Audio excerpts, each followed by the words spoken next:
Marina, one of the questions that I often have with people who have either been in the abduction or some sort of a relationship with what we call high strangeness of other intelligence. You were born in 2000. When you think back now, growing up, when was the very first memory of something that might have been a light in your room, a buzz in a closet, where you were, as a child, aware of something that was strange and becomes connected to the rest of your life? When was that very first memory? Well, Linda, when I was 6 years old, I was some sort of aware of my nature as a starseed or hybrid, and Okay, what I'm trying to get to is the very first awareness of anything, because you wouldn't automatically have the idea of a starseed. So Yes. Take us back to the very first memories of what you remember as being strange.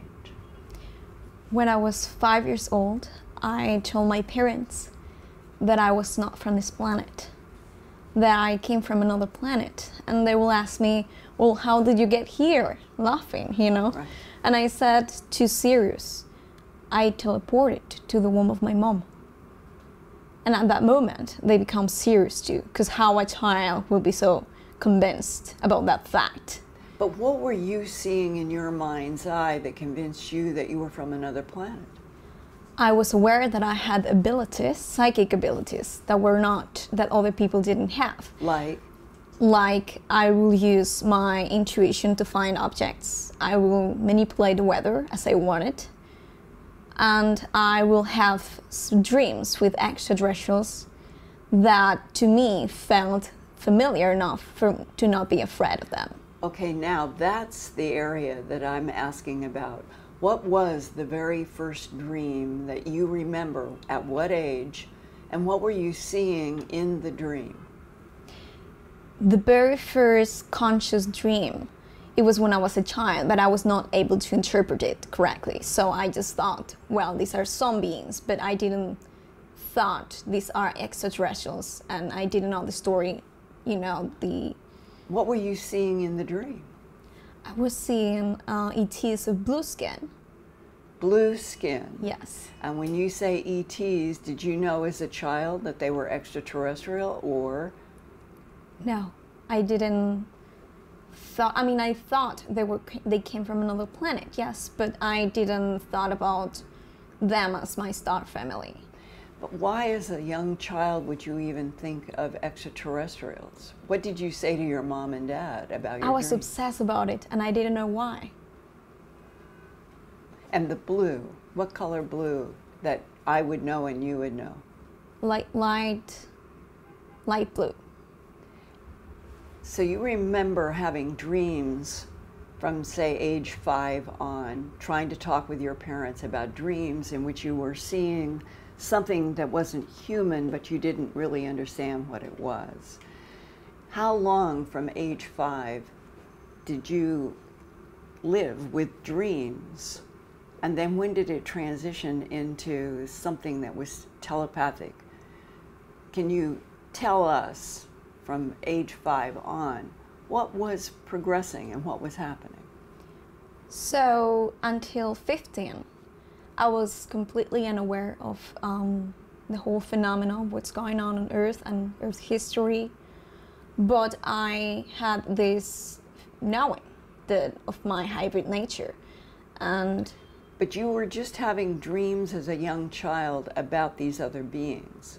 Yes. There must have been a transition point. Yes. Either in dreams or in telepathy, like in a room. Yes. What was we'll call it the pivotal moment that you realized it wasn't just dreams, that you were being communicated with by other entities?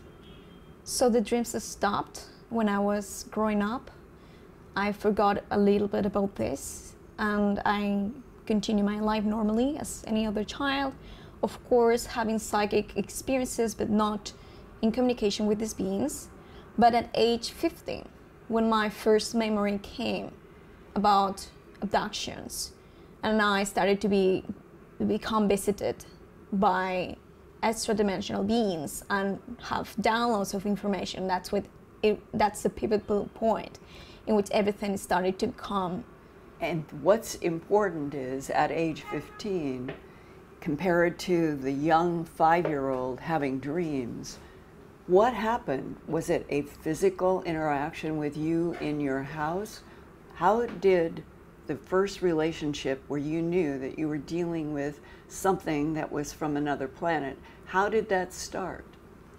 It started with really strong downloads of information, of really complex metaphysics and physics. Give an example. For instance, is the structure of existence, the mechanics of consciousness. And like what would have been communicated to you as a 15-year-old? I wanted to be a physicist, so I wanted to make a sense of existence. So by answering that question and questioning the evolution of humanity, if we were really like a transition from a hominid, or rather like a hybrid, a genetic experiment, that's when the heavy downloads came, and that's when I started to get questions to things that a 15-year-old will never know, not reading a book, not having read any book in her life. Can you give an example so the audience could relate? What would be the question that you would ask, and then you would start getting a download in your mind's eye, seeing images, hearing sound? What would be an example of information coming to you? Yeah, give an example so that people would understand what you mean at age 15, that you were getting a download from something related to physics of the universe. Well, I asked about God, about how is that we exist. And I got a paradox. I got an answer that is paradoxical, that says we exist because non-existence couldn't exist, because it will be the denying of existence. And only if existence exists, non-existence could exist, and that's why there is existence. And then I asked about God, and they told me, I got the information coming from me telepathically that gave me the vision that God is an all that is force, and everything that exists are infinite frequency modulations of that same energy that we call God, and is fractalized. And the purpose behind God and the universe existing and fractalizing into infinite aspects of itself is because God, by being everything, it was nothing at the same time. So God wanted to be someone, and that's why it fractalized itself to become someone. And the only number that God could divide itself, by definition, technically, mathematically speaking, is infinite, which is an abstract number. And this whole concept that I've heard from many people in the abduction syndrome is fractals, the geometry of fractals, frequency is the essence of the universe and the essence of infinity, with the mathematical fractals always repeating. Yes. Which, in a way, it sounds like what you're talking about. Definitely. Now, to somebody who is listening, who might be another 15-year-old, you are getting information about a God force that is infinite and recreating itself mathematically and in frequencies, so that its non-existence would not be what prevailed, which would mean there was nothing.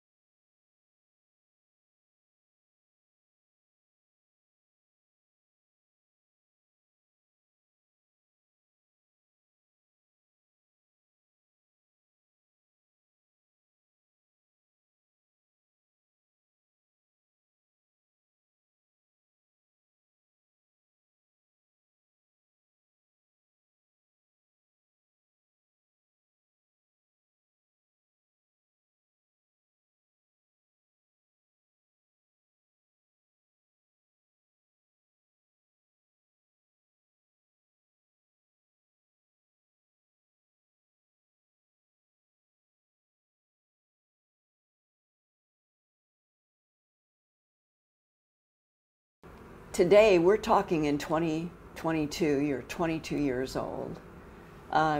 What is your perspective right now on the intelligence that has been putting these downloads into you for the last 22 years?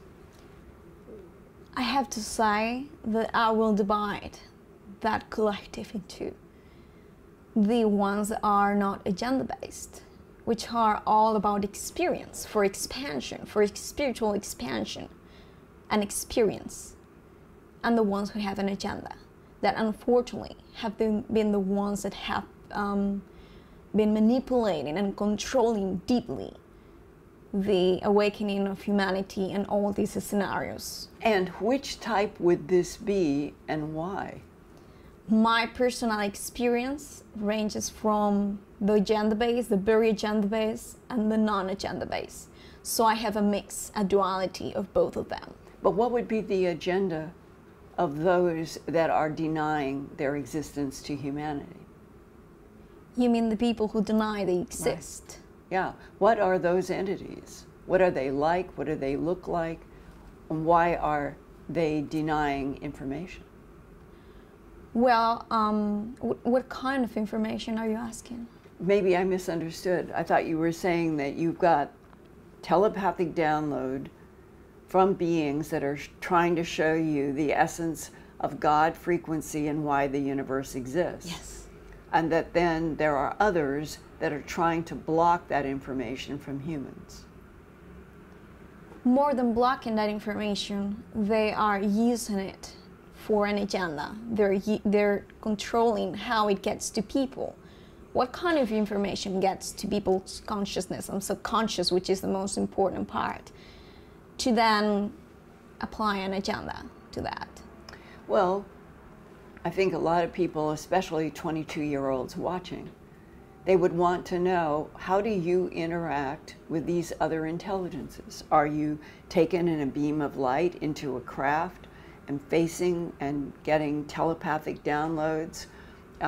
What is your relationship with the non-humans that you feel are trying to show you that the universe is related to a God force that is based on math?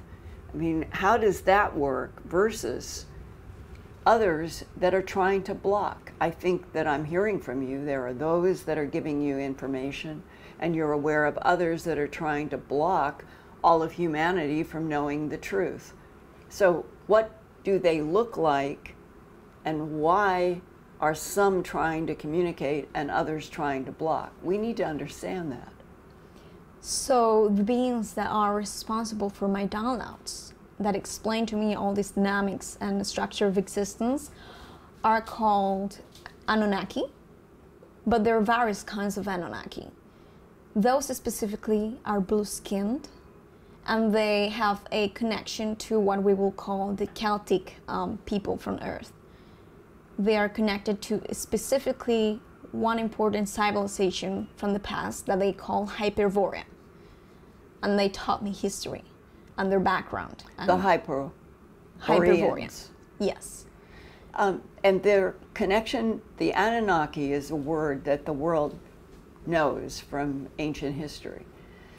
And you are saying that you feel that who is communicating with you is a current living version of the Anunnaki. Yes, but... And they're blue-skinned. Yes. But what many people don't understand is that Anunnaki is nowadays a very general term, because it's a species made of many different races and sub-races. So even in between them, they have political conflicts, they have different mixing of genetics, they have different histories, they have different, let's say, paths of evolution. So Anunnaki is quite general, I will say. But there was a group that had ropey headdresses, elongated heads, held rods that I have been told were language communicators directly with human brains. And that Anunnaki group, Enlil, Enki, and all of the stories, that they were an extraterrestrial civilization that came from another star, solar system, put a base on Earth, and we're involved with genetic manipulation of already evolving primates to create what we call Homo sapiens sapien. So the Anunnaki would have been genetic engineers on the Earth of different life forms. Correct. What would they want today? That's a question that can't be really asked because of what I said about the fact that Anunnakis are made of many different sub-races. So there are some races of Anunnaki who want control on Earth, and there are some of them who want to liberate Earth and leave humans that kind of freedom to evolve naturally, without more genetic iterations, without control and manipulation. So that's why we have a lot of conflict in our history to the day of today, because they're behind the scenes. What category do you put yourself in terms of there are human abductees, meaning they are taken in beams of light, they're in craft, sometimes on another planet, there's communication face-to-face with beings. There are other cases where it's dreams and it appears to be communication only. Then there are people who say that they are a product of genetic manipulation ongoing, a creation of hybrids on the Earth that even government political systems treat as possibly a threat to Yes. Earth. What category are you in? And if you can describe what you feel that you are right now in this whole huge complex story. So I will define myself as a hybrid, a product of genetic engineering. I was given extraterrestrial genetics. I'm also an experiencer of breeding programs, those that you mentioned that are a threat to humanity, that I kindly agree. And so my genetics were taken to create hybrid babies, which I am not okay with. What is your personal understanding of what has happened between you and the Anunnaki and a genetics program that would involve taking souls? So the beings known as the Greys are the main species that are behind this breeding program. The reason why is because they are a dying race. They are at the face of extinction, and they claim to be us from the future, so that they convince people that we are somewhat related genetically, so that we develop compassion and actually agree on a higher level or a lower level to give away our genetics. And they're doing this, and I have to say that I consider this to be one of the greatest threats in human evolution right now, because I had experiences when I confronted them and I exposed them to the public, the real intentions. When I did that, I was attacked by them to the point in which I almost passed away. Okay, how did they attack you? Psychically. And what were you seeing, feeling? My breathing was not normal. My tension was getting way too high out of no reason. And the explanation that I got from my contact, extraterrestrial, contacts, is that there is an inner technology inside the human soul that is called the Merkaba. It's basically, in physics understanding, it's two vortices of energy spinning in different orientations. That is what creates a stable human vessel that is, available for the soul, that is great, let's say, attunement for the soul to be able to manifest itself in material form.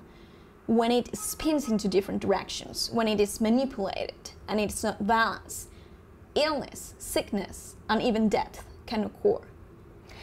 And are you seeing in your mind's eye, or are you seeing in front of you in actual 3D space, grays that are overseeing a process that you associate with taking your soul to apply to them? It was astral experiences, what people will call out-of-body experiences. I will go to sleep as if it was a normal day, and my soul will get pushed out of my vessel, and I will find myself on a craft, and I will see the greys and the babies, and I will see them experiment on me. And which gray are you seeing? There are some that have pointed chins. There are some that are like an upside-down pear, shaped like a U. Which type of gray are you seeing? They are about this tall. They are about 4 feet. Yes, and they have pointed chin and really big, large eyes. Which is completely different than the EBEN, the acronym Extraterrestrial Biological Entity, which has pear-shaped heads. Have you dealt with pear-shaped EBENs, or only with the pointed chins? With the pointed chins. And the pointed chin has been identified on Earth as being a species that many people in the abduction syndrome associate with negative. Why are the pointed chins focused on Homo sapien?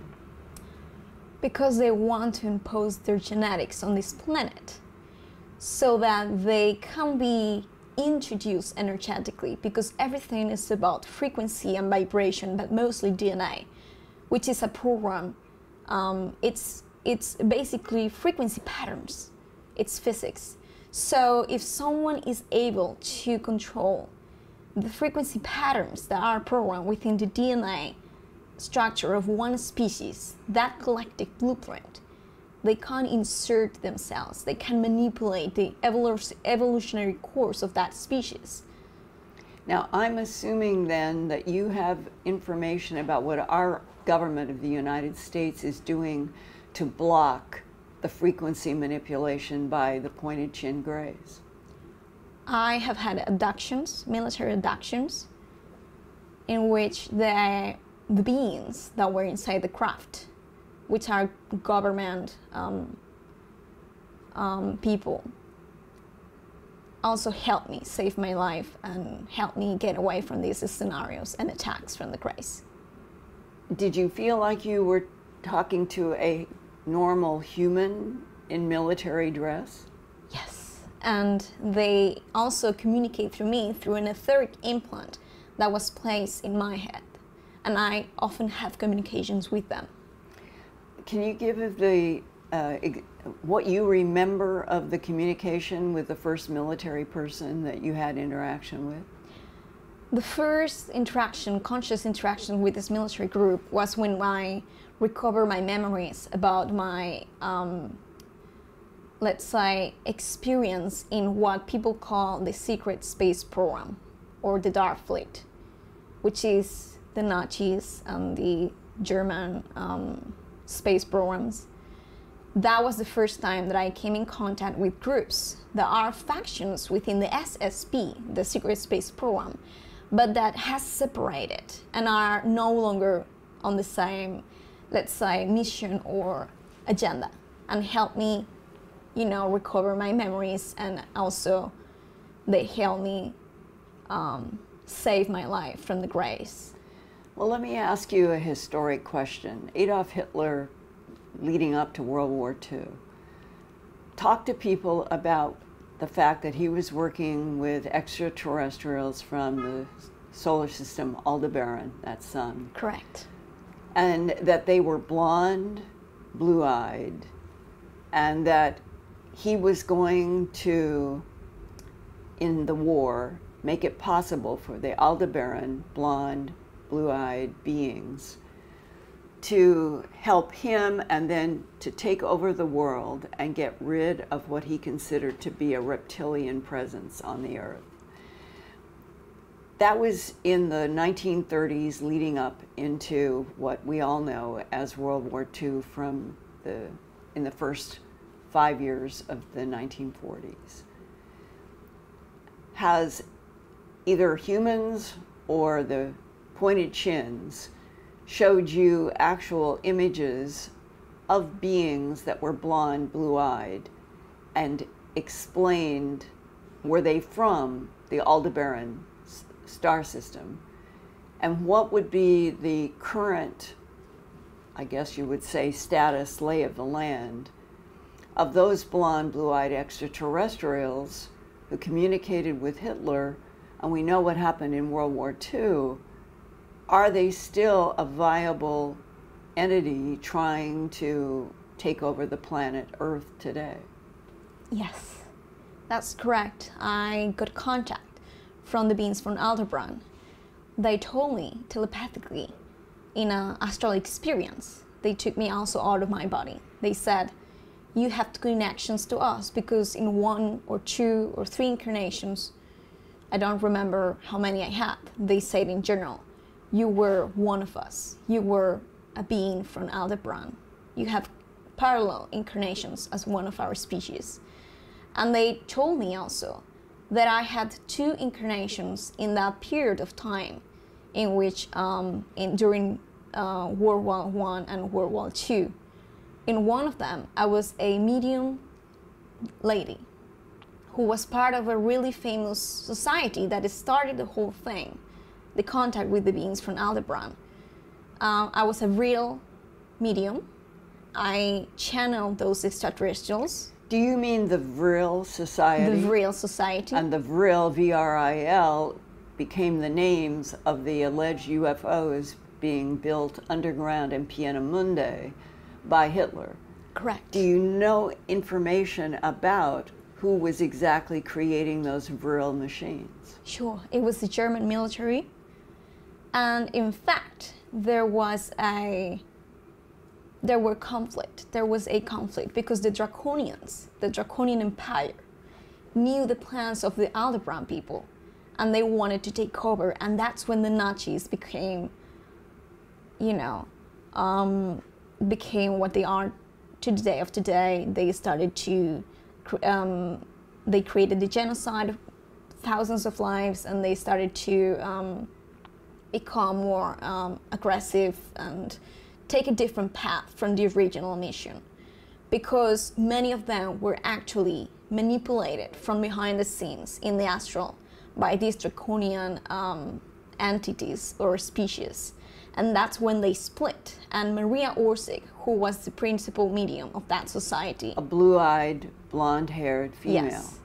She said, we're no longer staying here.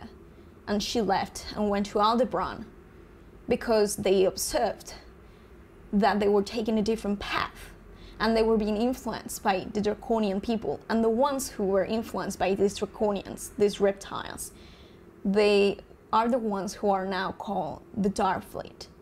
The Dark Fleet. Which is a negative group. And the positive news is that Maria Orsic has came back to Earth, and I got communication, telepathic communication experiences with her. And what was her priority to tell you?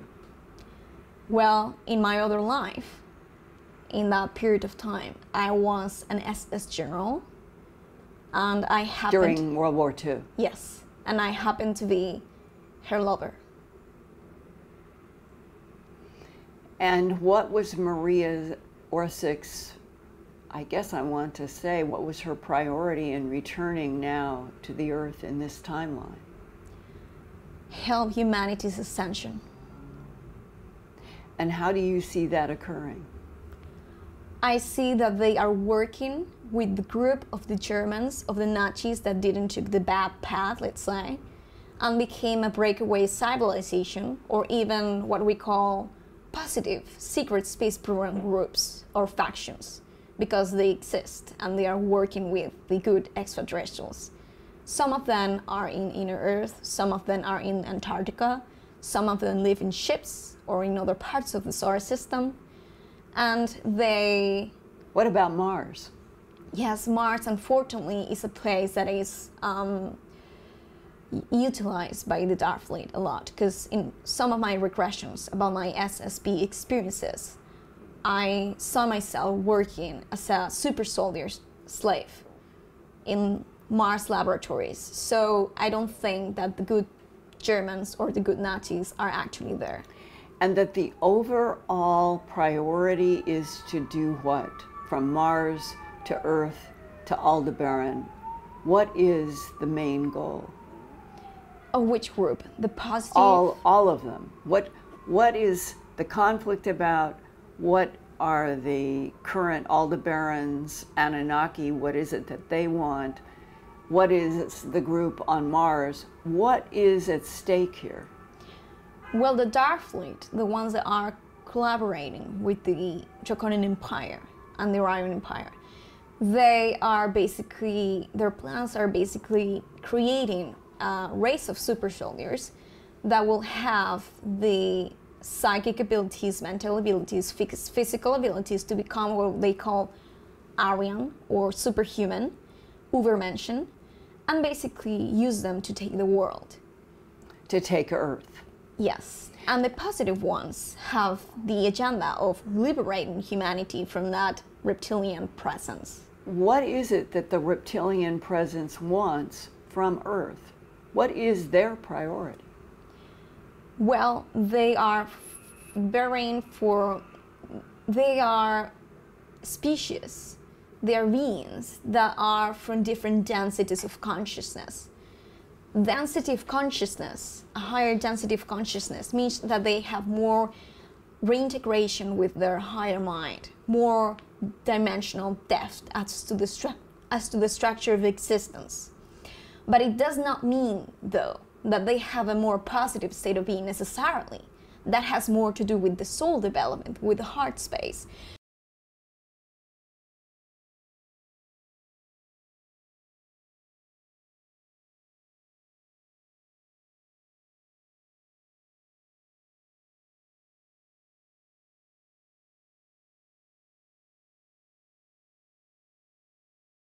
So they're more intelligent, they're more advanced, and in the food chain, if we will compare it or use that example, they are over us.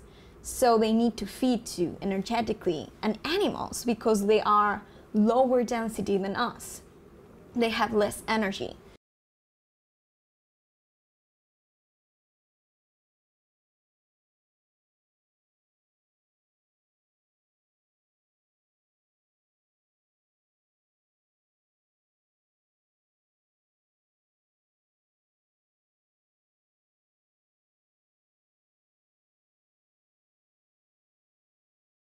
So they need to feed to energetically and animals because they are lower density than us. They have less energy.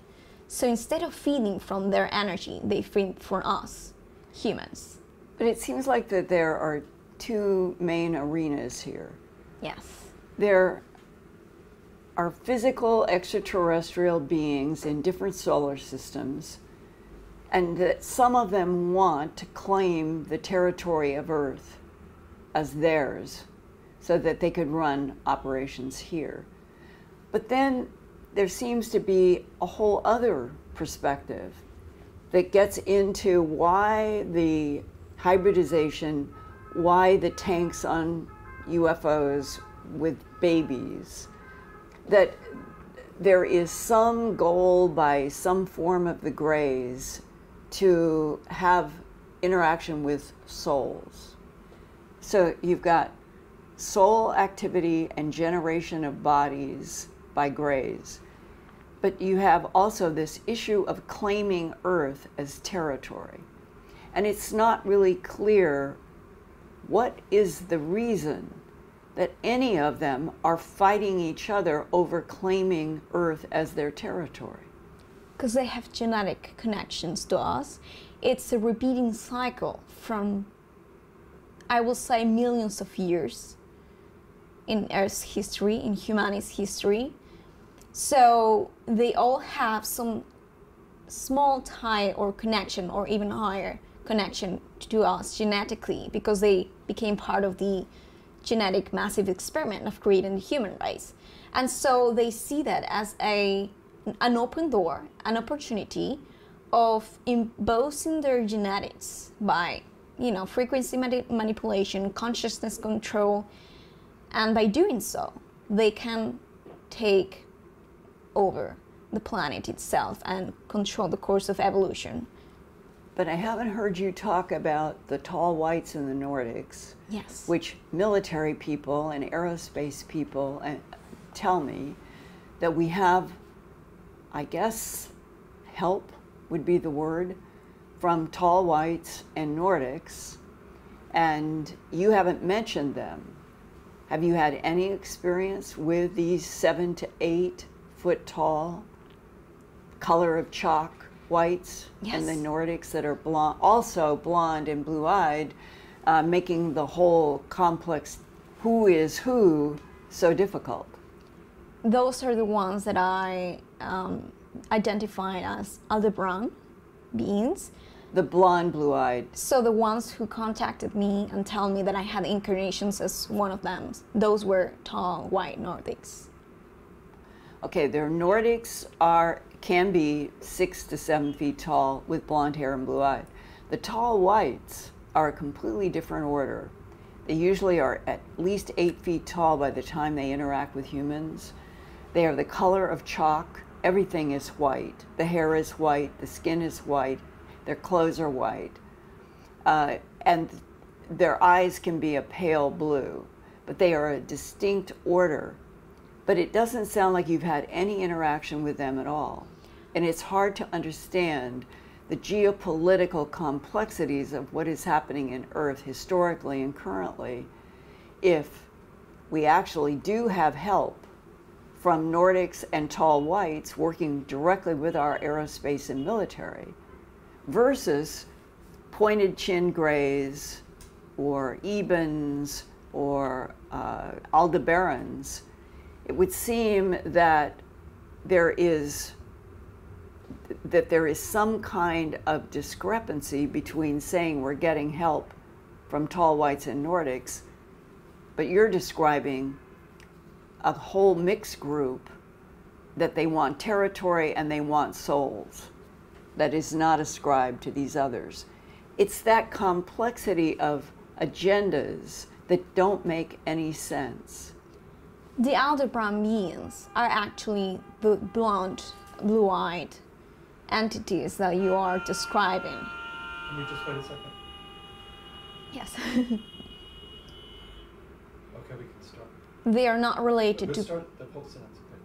The Aldebaran beings that I was mentioning in my story were actually Nordic looking, as you described them to be, and the ones that are helping humanity and are working with the military. Blonde, blue-eyed. Exactly. About 6 feet. Exactly. So they're not related, they're not aggressive, they don't want to take over, and they're not related to the pointed chin grace. That's another story. But you have not had any interaction at all with the 7 to 8 foot tall whites. Yes, you have not had any. I did. Well, then talk about that, because that is really, to me, one of the great mysteries. If they are helping us, why is that help not more dominant? They are helping us, and the reason why it's not more, it doesn't seem to be more dominant, is because as they are not agenda-based, their help becomes, to our eye and our, let's say, perception, more passive rather than active, but it is there. The only difference is that they cannot interact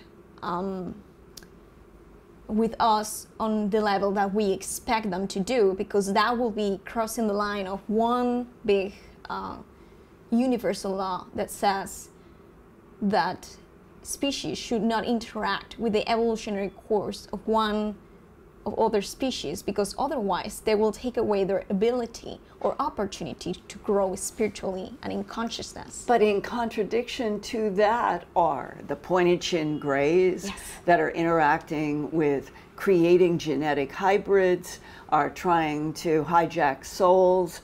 So the idea that there's a universal law of non-intervention, it doesn't apply to most of the interactions. I understand your shock, you know. Well, there's a contradiction here. Yes, because maybe only one species, the tall whites, are actually trying to live by, we are not going to live life for you, but we're going to help you. While all these other species, even going back to World War II and Hitler, they are actively interacting with the earth. They are actively interrupting other people's human lives. Historically, genetic manipulation of already evolving primates on this planet to create humanity is a gigantic interference, right? So if the tall whites are the only ones that are actively trying not to live the life of Earth and are trying to help from the outside, all the rest of it is interacting and interrupting human evolution. Yes. So isn't that violating the whole universal law? Well, I want to explain to you why it actually seems like this. First of all, the tall whites are not the only ones who are helping humanity. But second point is that the reason why we observe it to be like this, that the ones that are aggressive and negative oriented are intervening, and the ones who are positive are not and are more passive, is because it all ties to metaphysical dynamics in terms of consciousness. There is a higher self in what we call the fifth dimension, which is a higher frequency in which we are all conscious. We are super conscious. It goes beyond the physical mind's understanding, even the subconscious understanding of one soul, one self. That self is aware of all kinds of co-creations that they are actually performing in this incarnation, in their incarnation on Earth, in this physical plane, and is the one who makes soul contracts or agreements with different kinds of beings, being positive or negative. Why do they make soul contracts? Because there is an exchange of energy there that the soul, the higher mind benefits from, because there is a learning lesson there that we can take as an opportunity to take that aspects of our consciousness to get integrated and heal within our DNA and become more evolved. And because otherwise there wouldn't be any kind of point of experience in the physical reality. Do you have a soul contract with an extraterrestrial? Everyone has. But what would it be like to you? What would the soul contract mean? Soul contract means that before or during an incarnation, an expression of one's soul in the physical matrix, there is an agreement on a higher level that there's going to be an interaction, that there's going to be an exchange of energy, of information. So sometimes it is a negative kind, it is polarized to be a negative experience or a change of information and energy, and sometimes it's positive. And so for me and for everyone, it is polarized that way. We have positive and negative. But what would be the value of negative? Experience and the opportunity of spiritual growth and expansion. Today, we're speaking on September 9th, 2022. You're 22 years old. Have you been shown the future in terms of a timeline for you? When I asked about the future, what they told me is that the Earth has an electromagnetic field, right? That is like the aura or the energetic etheric body of its own, the consciousness matrix. Well, that electromagnetic field contains quantum waves of probabilities.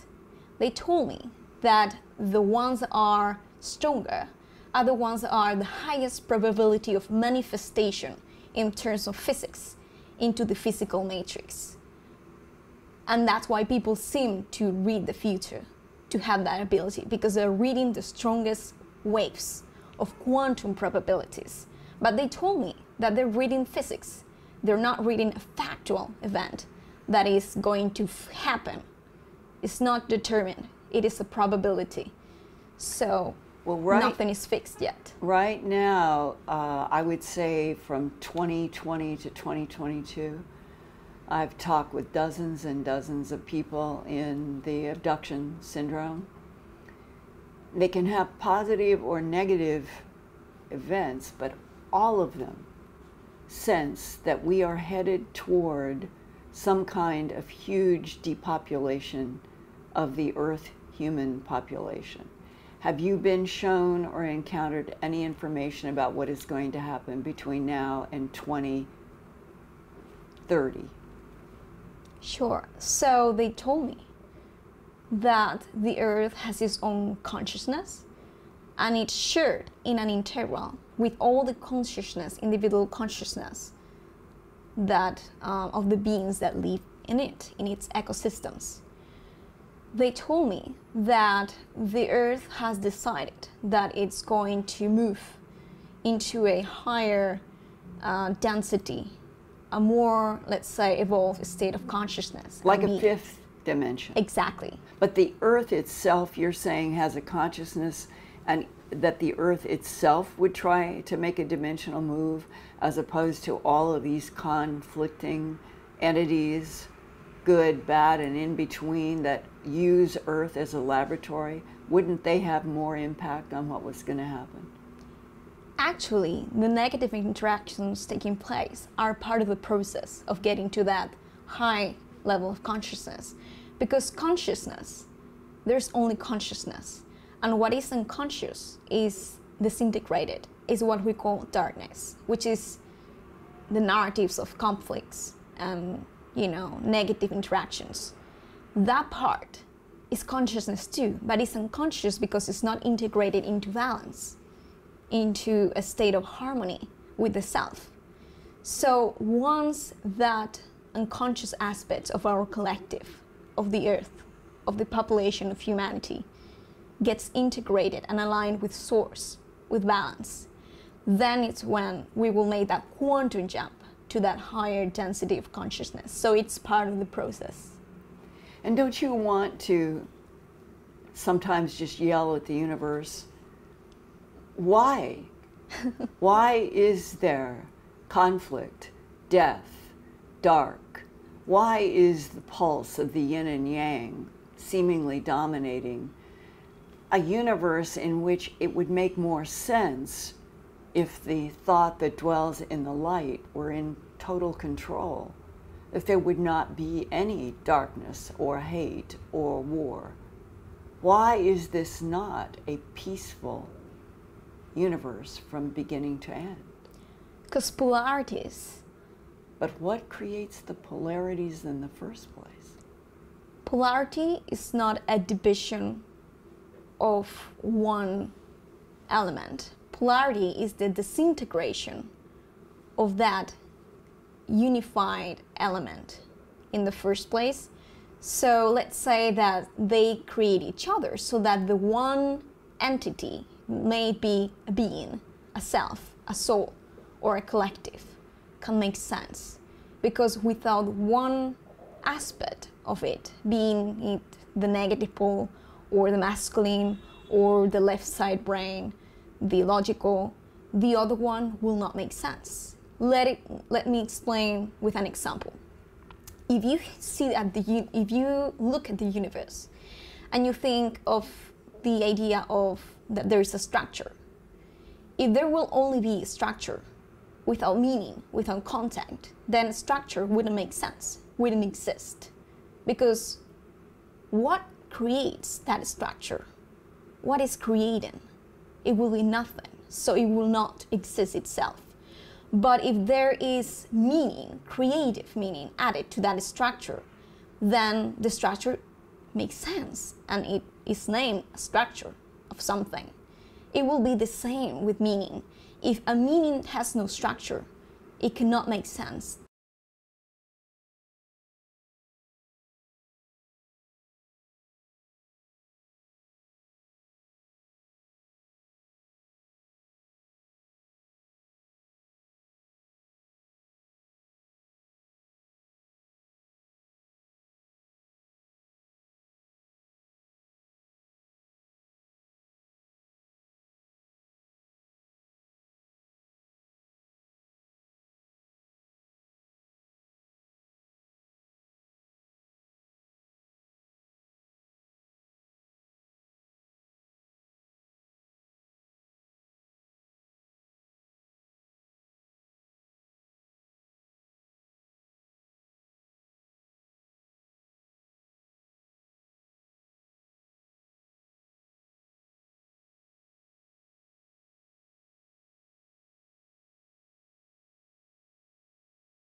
It will be the same with meaning. If a meaning has no structure, it cannot make sense. Thus, it cannot exist. So duality, polarity, needs to exist in order for the individual entities that we know as the universe or consciousness itself to exist. Well, we're talking now about the dimension of, let's say, third dimensional frequency that the Earth is currently in. Some abductees talk about being shown fifth dimension or sixth dimension. What does a different dimension mean to you, and have you been shown so that you really were seeing another dimension, and which frequency would it have been? Dimension is a place, a physical place, not like a location, but rather a physical spectrum of place in space and time, in which the frequency and vibration is fixed to a determined, tune. It has its own signature frequency.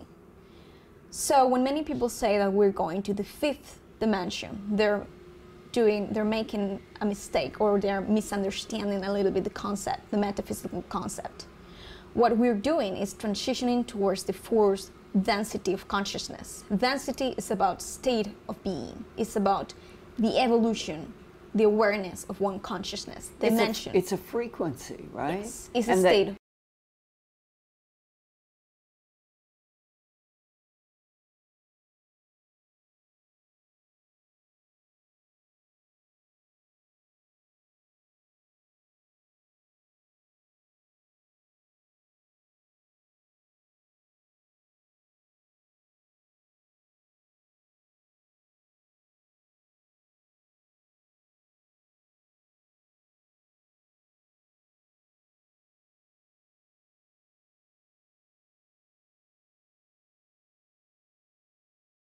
The difference between dimensions would be frequency, even if we don't fully understand that.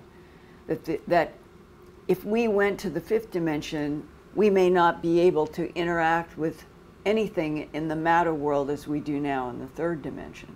It's always been confusing. How could matter beings be taken to a fifth dimension where their hands would not even be able to interact with anything that was there? That's because we're multidimensional, and our being, our bodies, have many facets, fractal facets, that are operating or vibrating at different levels and existing at different frequencies at the same time.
So usually, many people talk about physical material abductions, in which we actually get physical face-to-face interactions. But there are other kinds of abductions in which our, let's say, the blueprint of our physical consciousness that exists first as a holographic element gets abducted.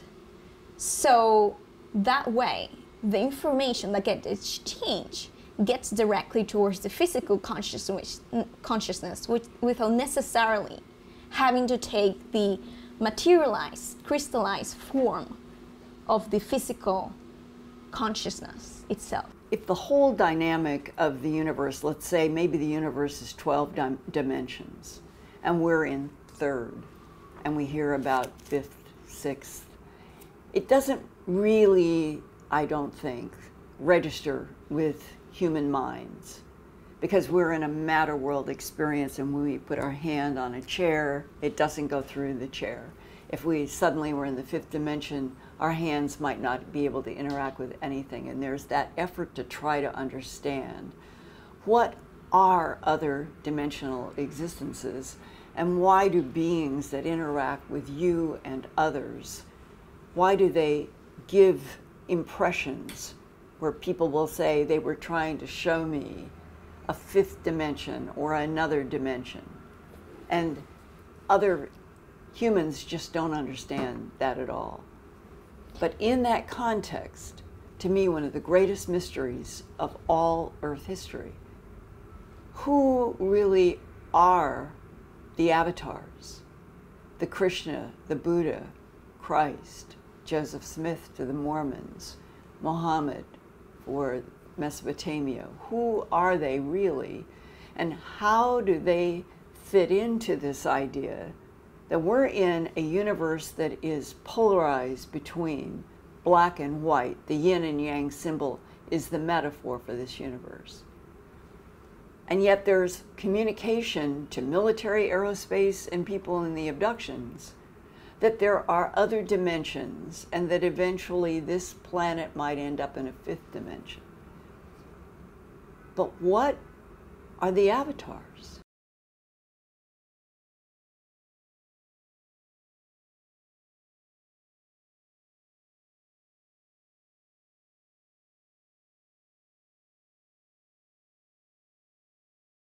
Well, these avatars are actually representations of aspects, or even, I would say, archetypes of consciousness. But what is an archetype for the general person watching? An archetypal structure generally is a structure of meaning, an aspect of our consciousness. Consciousness has its own map of different aspects of itself, such as we observe in the chakra system. So an archetypal energy will represent an idea, a general idea.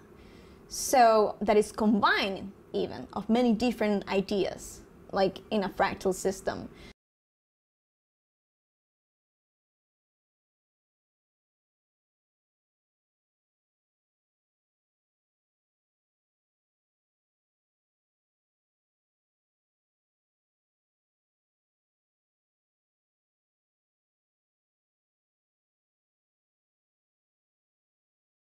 So that's why we have deities even in our history, and communication and contact and experiences with what we call deities, such as... Deity is the word you would be substituting for what I'm calling the avatar.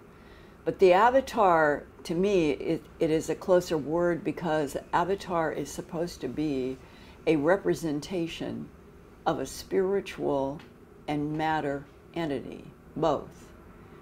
And that if you look at the history of the last 2,000 years, there have been these appearances of Krishna and Buddha and Christ and Muhammad and Joseph Smith, at least those 5, with different perspectives on the essence of soul, matter, and spirit. That's why they're different. And it is in the differences of the avatars that I find confusion. Why should there be differences?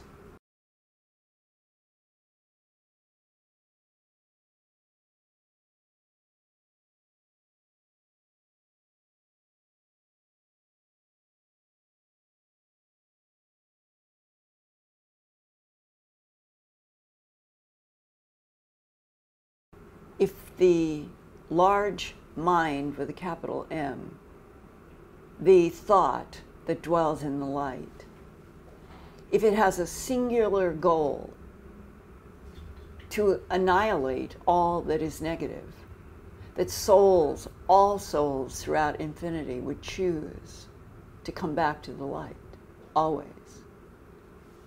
Why would there be darkness? Why would there be pointed chins that want human souls?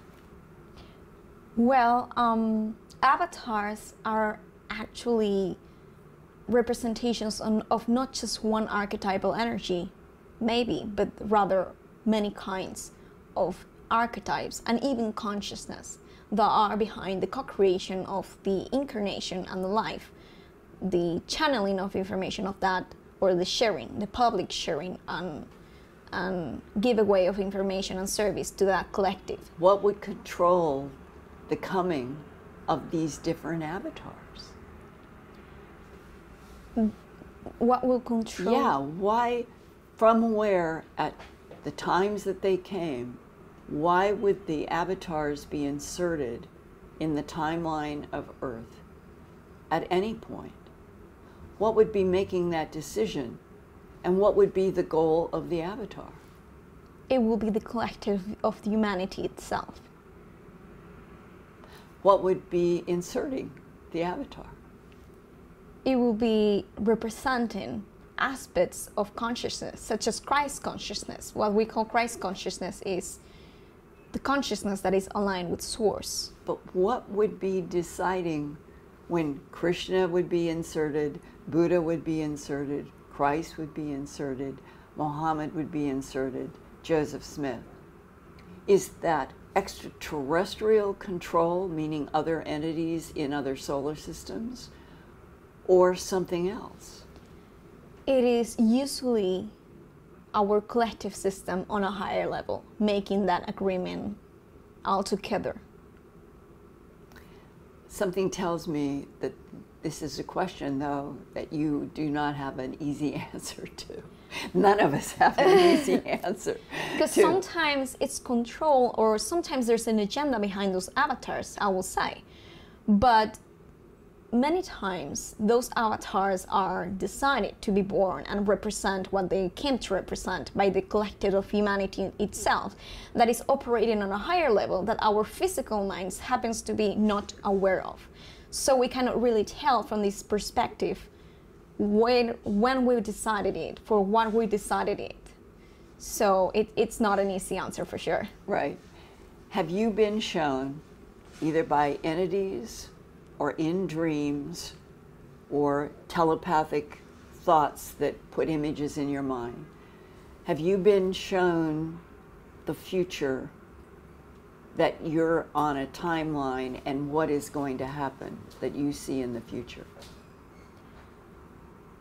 I have been shown visions of the most probable future to manifest for me. Everyone happens to manifest their own future, because we are individual consciousness, even though there's a collective. But for me, I have had visions being given to me of how I was living in a new earth in which we were working with the good guys.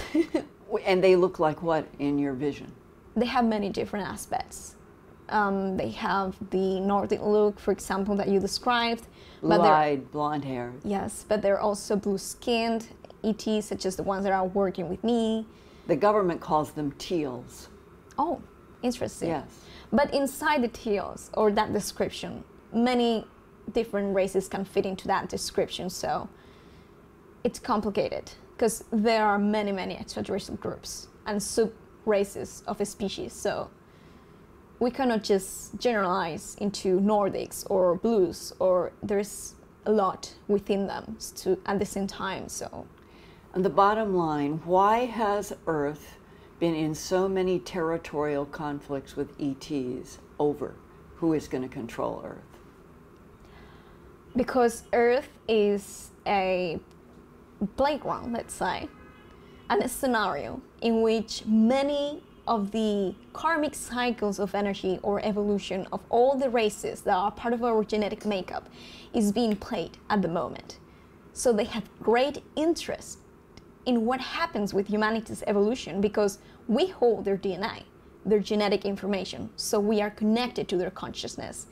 That way, what happens with us influences to their evolution and their consciousness. Do you think that every being at every level of every dimension ultimately either wants or has been shown that its big goal is to evolve out of the dimension that they're in? Generally, yes. Most of the species or consciousness are shown that there is a constant in the universe that is called evolution. It's not a matter of action, it's not a matter of will. It's a constant of the universe. But you can either expand your consciousness, which will be a positive evolution, or you can contract your consciousness, which many will call devolution. But the philosophy behind it is that there's no such thing as devolution, because if you get to more darkness, even if it's a negative move, some wise people or beings, entities, will tell you that that is an opportunity for growth because you are getting to know aspects of your consciousness that were not in balance or in, let's say, alignment before, that now you can integrate and expand. In the Christian Bible, in Matthew, there is this sentence, "He who believeth in him who sent me shall have everlasting life." Raising the whole issue of why are there consciousnesses that would have long lives, perhaps infinite lives, but we're on a planet of humanity in which our lives are extremely short. What do you think that's about? Infinity versus short lives. I was told that our genetics has been manipulated continuously over the course of history, and in some of those genetic iterations that have happened in the past, the Anunnaki decided, for a reason that I am not aware of, that they wanted our lives to be shorter. Less competition for them, maybe? I'm unaware of the reason why they do it. I will have to channel it, but you could try Yes. doing that and let me know. Yes, Could you actually. try now? Yes.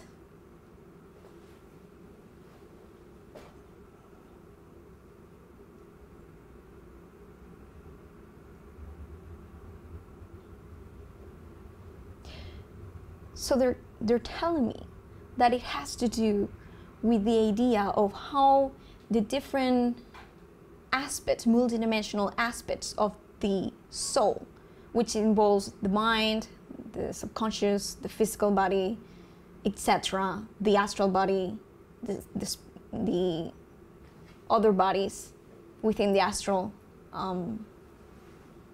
Like the Egyptian had 9 variations.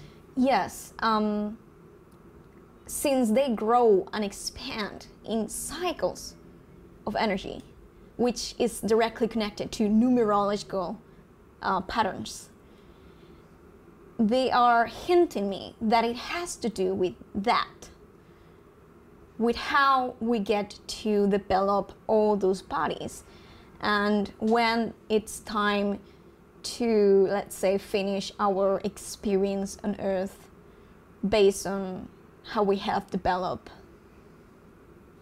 It's not fair we have such short lives.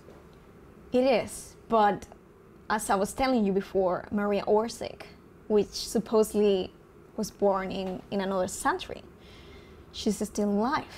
And the reason why she's still alive is because she was taught by the extraterrestrial beings that she's in contact with how to use this energy that we call vril, which is the name of the society itself, to actually expand the length of your life and even heal disease and sickness. Well, see, the tall whites are supposed to be able to live for 800 years. They've communicated that. That comes from people who have dealt with them in the military and the aerospace.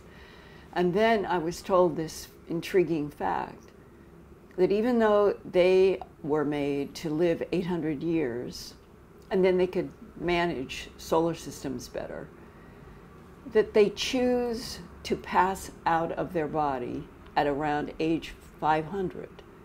Nobody has explained why that would be.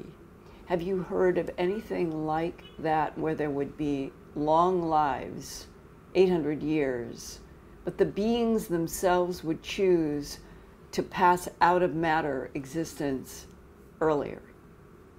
Yes, it has to do with, similar to what I was explaining about patterns of of energy and time. Every year, for example, is a cycle of evolution, of transformation, of expansion. So this all has to do with the cycles, you know, that goes inside the soul, of expansion, of transformation, of evolution. So depending on how they have structured the idea or their concept or perception of a space and time, they may have decided collectively that they want to pass out at 800 years from human perspective, because they consider that it's enough revolutions or patterns of time, of frequency, cycles, not patterns, sorry, cycles of energy. And if that's true, then what you're implying is that our creation with less than 70-year lives, it almost seems punishment.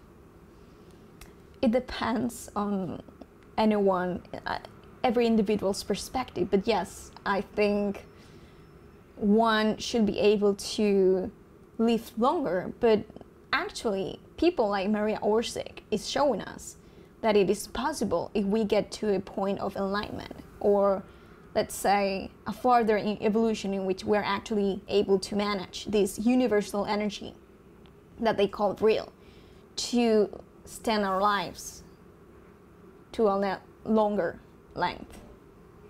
But it's currently, as I understand it, it is purely philosophical, because I don't know anyone who has ever seen proof that, let's say, Maria Orsic or anybody from World War II had extended lives in Aldebaran. And that's one of the problems with all this. It's so inaccessible to the general Homo sapien, and that it sounds like all philosophy. And what would you say to people listening about the physical reality of other beings in other solar systems in this universe versus Homo sapien on Earth? Well, if they are from a different density of consciousness or dimension, the interactions, the common interactions with objects will be the same that we are actually experiencing in our own reality, because actually in terms of physics, when we touch something, we're not really, our atoms inside our bodies are not really touching, let's say, literally, the atoms of the object itself. There is an electromagnetic repulsion. So because everything is energy, if we're talking about another dimension, a higher frequency, even if it's higher and less dense, less material, it doesn't mean that that electromagnetic repulsion is not happening. So it wouldn't pass through it. It will actually touch it. If the object is at the same, let's say, frequency signature in terms of dimension. But if you change the distance in atoms, yes, the slightest, then our hand would pass through. yes. And that is another aspect of all of this that has always been a challenge to me as an investigative reporter, interviewing so many people in the abduction syndrome, in which they are describing their own awe at being floated through a room, floated through a window, floated through a ceiling and they are aware that they are in some form that they think is their body, but it has the ability to go through a ceiling or a window. Yes. And that implies that the intelligences that abduct humans have the ability to control the distances of atoms and molecules. What's happening is that they are abducting the holographic blueprint of that physical material consciousness of ours. So because that hologram is made of light, it's not materialized or crystallized into this density, this level of density. It's vibrating on a higher frequency. Therefore, this third-dimensional physical object we will be able to pass through it with our hands, because that holographic blueprint of our body is at a higher rate. So there's no interference, let's say, in terms of electromagnetic waves. And finally, what is it that you think happens at the moment of death for Homo sapien? There is a reintegration with what we call the higher mind, but it happens, how it develops or how we get to that point, it's totally unique for everyone, because it's based on your belief system, a combination of your belief system, your experience, your connections, your decision on a higher level. It's a mix of many different things. Do you think reincarnation is real? It is. What is your definition of reincarnation? It's when the soul has decided to move its perspective or point of experience into a, let's say, parallel incarnation of its own on the material or physical matrix. It's not linear, because everything is happening at the same time, in the same now. There was a U.S. Air Force captain who was at a crash retrieval site in 1949. This is different from the 47 Roswell. This is different. But it was in the same region. And he had a telepathic exchange with one of the bodies lying in the craft. And it was as if the being not only was putting images in the Air Force captain's mind, but he felt like his entire face and everything was being pulled. That's how he found this being in the crash. And ultimately, he was assigned to stay with this being at Los Alamos lab for security until the being died on June 18, 1952, of unknown causes. And for about 3 years, every single day, the Air Force captain would come in front of a 16mm camera, vast archives of this somewhere in the United States. And he would ask the being questions that he'd already prepared, and the being would do a download and it would be recorded. And one of his questions to the being that I was given is reincarnation real? And the answer that the Air Force captain says on the 16mm film as being transmitted from the gray sitting next to him was, reincarnation, the recycling of souls, is the machinery of this universe. If reincarnation, the recycling of souls, is the machinery of this universe, what is the purpose of this universe? To get to know ourselves as a general perspective from many different points of view, infinitely, because time does never cease and we never cease to exist, so that we're always in a constant state of expansion of our consciousness, such as God does with us.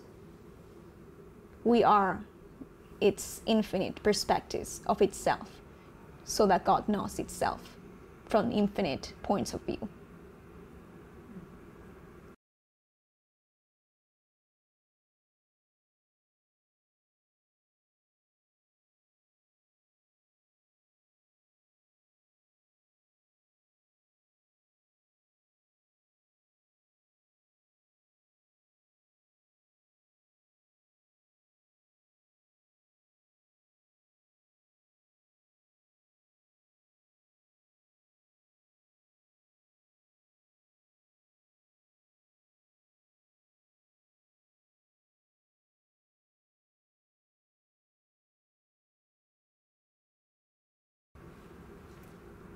Well, I just wanted to ask her if she can talk about the 22 genetics that went into you, and then one other question about the multi, because, no, it's the same. Okay, all right. And the 3 predominant races, because I think that would... Okay. Well, I was trying to get to that earlier, too, about the tall whites, the Nordics, the Greys. I think her 3 are different. Okay. When you look back in your 22 years, do you have a kind of list of non-humans who have interacted with you on a regular basis? Yes. I have interacted with beings known as Arcturians from the Buddhist constellation. And what do they look like? They have large head, dark blue, purplish skin color. Any hair? No. So they would be about how tall? It varies depending on the subrace, but the ones I interacted with will be, I'm European, so I'm going to say it in meters, sorry. It's all right. 2 meters, actually. About 6.5. Yes. So they're tall. Yes. Somewhat tall. No hair, a kind of purplish skin with very large heads, and those are Arcturians. Yes. Now, what would be 2 others, maybe? 2 other groups? Other groups? Yeah, beyond the Arcturians. Andromedans. And what is their physical description? They usually have blue skin, but some of them can be human like us in terms of appearance. The ones I interacted with mostly were blue skin too. And others will be the Nordics from Aldebaran. And others will be the reptilians, others will be the Greys, and others, the most predominant, I will say, are the blue skin Anunnakis from the Capricorn constellation. And that the Nordics are the blonde, blue-eyed that have this complex that if they were working through Hitler during World War II, you would think they would be an enemy, wouldn't you? At the beginning, Hitler was part of that positive agenda. But unfortunately, there was a negative influence on his avatar, and he took a path in which he actually started working with this draconian empire. But firstly, and that's why the Germans and the Nazis split into different groups. But originally, he was working with the Aldebaran beings, and actually many people claim that he is an avatar of one Indian deity called Vishnu. Today, in 2022, near the end of the year, what would you say are the dominant extraterrestrial biological entity groups on Earth right now? Can you repeat the question, please? Yeah, in the end of 2022 as we're speaking, how would you describe the extraterrestrial biological entity groups that are on the Earth right now?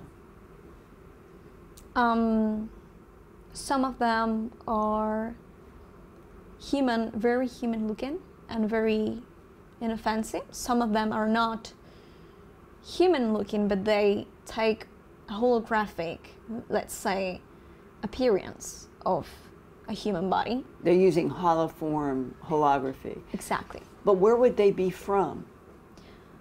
Many different places, such as Orion constellation, Pleiades, or Sirius. And these groups would be here now because why? Depending. Some of them are here for experience, for exchange of information, for assistance of our evolution, but some of them unfortunately are here for an agenda. If reincarnation is real and the whole issue of souls is one of the most important subjects about human life, even if we don't understand it, and that you and other abductees say that you have made some kind of soul agreement, or when you are born in a matter form on Earth, you're going to have a relationship with a specific type of non-human. And then some people reach a point and say, I don't want this agreement anymore. What is your reaction to your soul agreement with the blues or the Nordics that you have? Well, I'm happy with the agreements with these positive beings, but I'm obviously not happy with the agreements with the Greys and their breeding programs and agendas. So at the beginning, when I started sharing my story in the community, many spiritual people will be using spiritual teachings or metaphysical knowledge to justify or even romanticize the idea of being taken and being abused, to do this kind of breeding programs and agendas, and they will even state that it was for the best of humanity.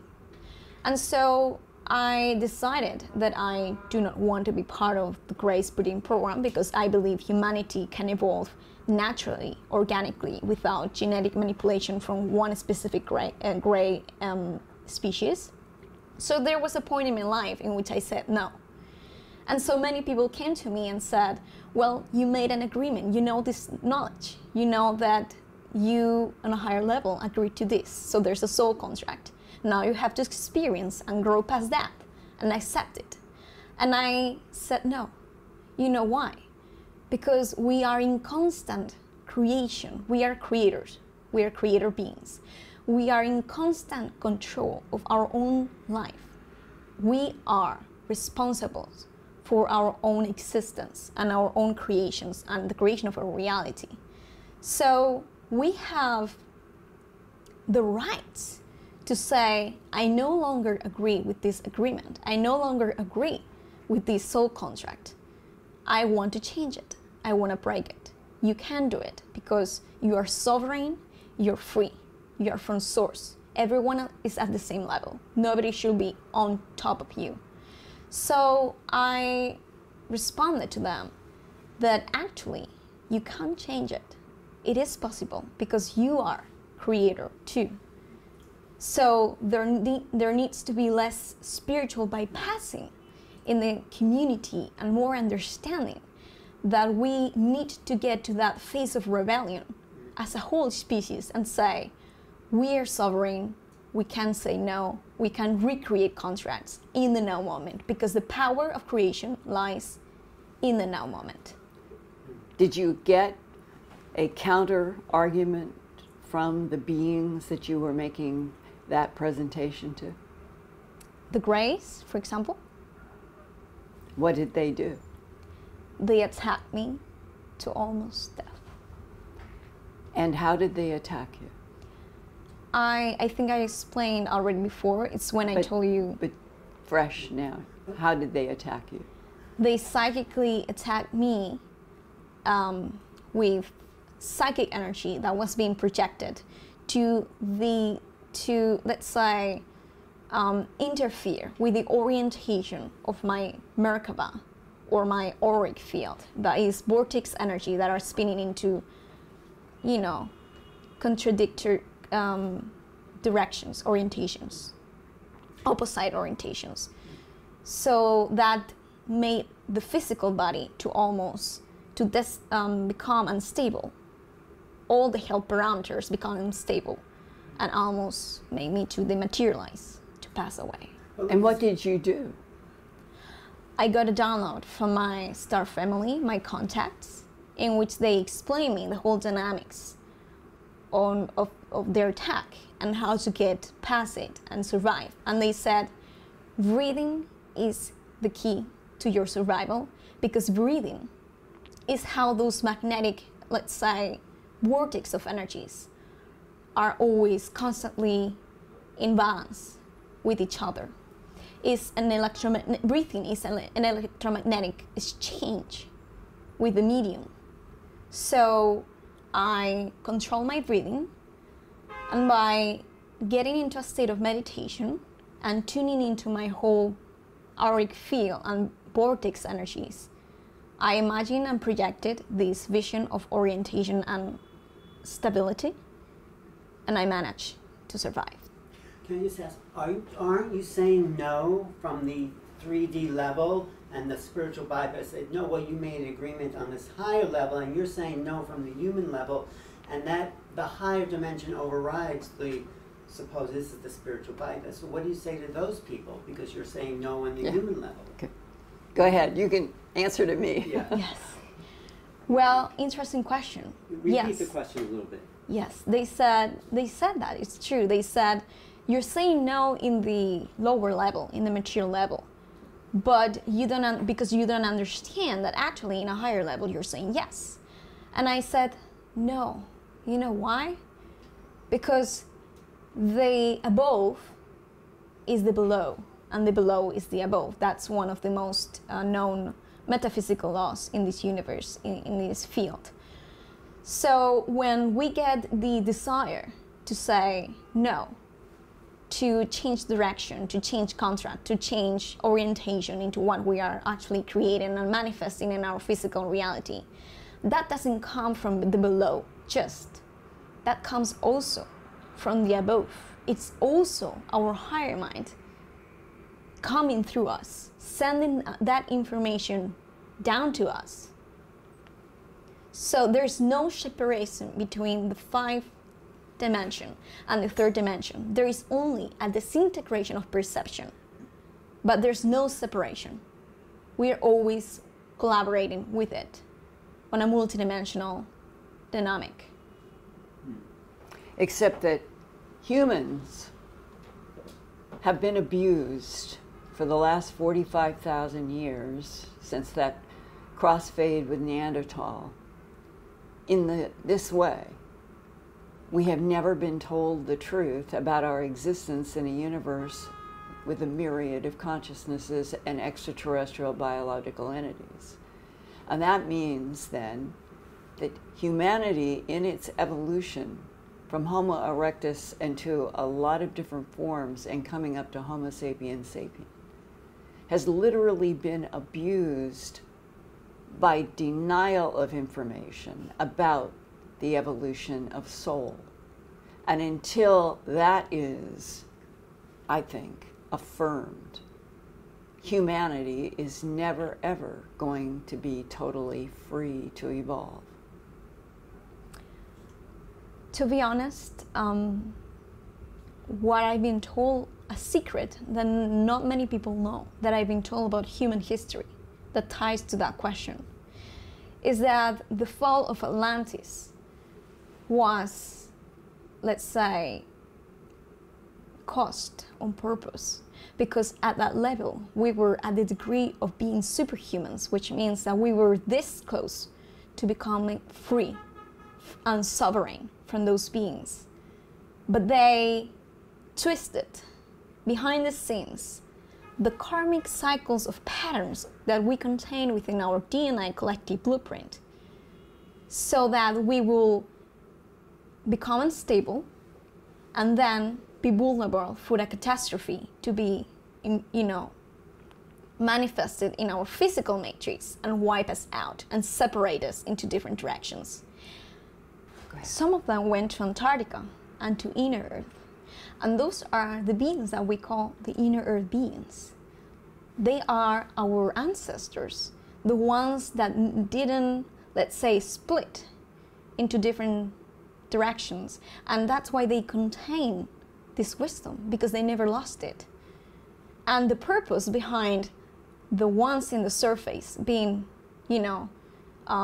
split in different directions and being complete conflict with the catastrophe is so that they will lose this knowledge, they will lose tradition, and they will then be able to be more keen to be manipulated by the Anunnakis. That they would be manipulated by these other extraterrestrials, the humans. Exactly. Yeah. There was an agenda behind the fall of Atlantis. I really want to thank you for a discussion today that I think that all of humanity needs to have these words with each other. And the problem is humans are not understanding most of it because we have been purposely denied the truth from the 45,000 years ago when Cro-Magnon Homo sapiens stood up for the first time. And it is an interesting question to me, how much longer do you think it would be for Earth and humanity on Earth to finally be able to have this discussion that you and I had today with each other? I think the time is getting closer because, to be honest, if somebody, even by their perception of what they would call coincidence, gets to hear this interview or any other interview in which this kind of information is being exchanged or shared, I wouldn't call it a coincidence. I will call it synchronicity. I will say that they, on a higher level, has stepped up, with this, has encountered this information, not by serendipity or by coincidence, accidentally, but rather because they are designing on a higher level. And it may be that it is the soul itself that becomes aware of what it must do next to continue its evolution, and that the soul sometimes determines these steps. Exactly. It's a complex orchestration of many different dynamics and steps.